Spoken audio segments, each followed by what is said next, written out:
जिस सोयाबीन को प्रोटीन समझकर खाते हैं, आप एक बार जान लीजिए उसका घिनौना सच्चाई जान निगलना भी हो जाएगा मुश्किल। करीब 40-45 साल पहले तक भारत में शायद ही किसी ने सोयाबीन का नाम सुना था।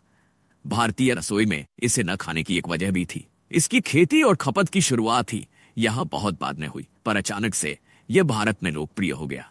इसके पीछे एक कहानी छिपी है जो हमें 1991 के समय के एक अहम आर्थिक फैसले से जोड़ती है। तब देश में ग्लोबलाइजेशन और आर्थिक सुधारों के नाम पर कई ऐसे समझौते हुए जिन्होंने देश के कृषि और खान पान के पैटर्न को बदल दिया।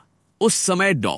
मनमोहन सिंह वित्त मंत्री थे और भारत ने एक अनोखा समझौता किया जिसके तहत हॉलैंड से 1 करोड़ टन सूअरों का गोबर भारत लाया जाएगा। यह गोबर उच्च गुणवत्ता वाला माना गया और कहा गया कि इसे खेतों में खाद के रूप में इस्तेमाल किया जा सकता है।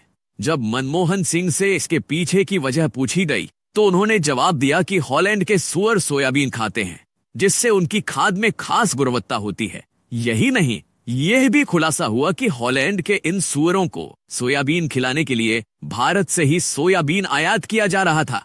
खासकर मध्य प्रदेश के किसानों को इस फसल की ओर आकर्षित करने के लिए इसे काफी प्रोत्साहित किया गया। उन्हें सोयाबीन की खेती के लिए अधिक कीमत का वादा किया गया और कुछ स्वास्थ्य विशेषज्ञों को रिश्वत देकर इसे स्वास्थ्य के लिए अच्छा बताने के लिए भी कहा गया।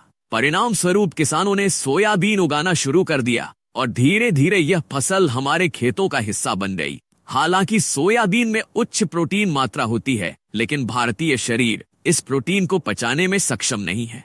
कुछ वैज्ञानिकों और विशेषज्ञों के अनुसार सोयाबीन के प्रोटीन को पचाने वाले विशेष एंजाइम्स भारतीय पाचन तंत्र में नहीं पाए जाते। यह एंजाइम केवल सूअरों के शरीर में पाया जाता है। इससे सोयाबीन का प्रोटीन हमारे शरीर में इकट्ठा होता रहता है और लंबे समय में स्वास्थ्य पर बुरा असर डाल सकता है।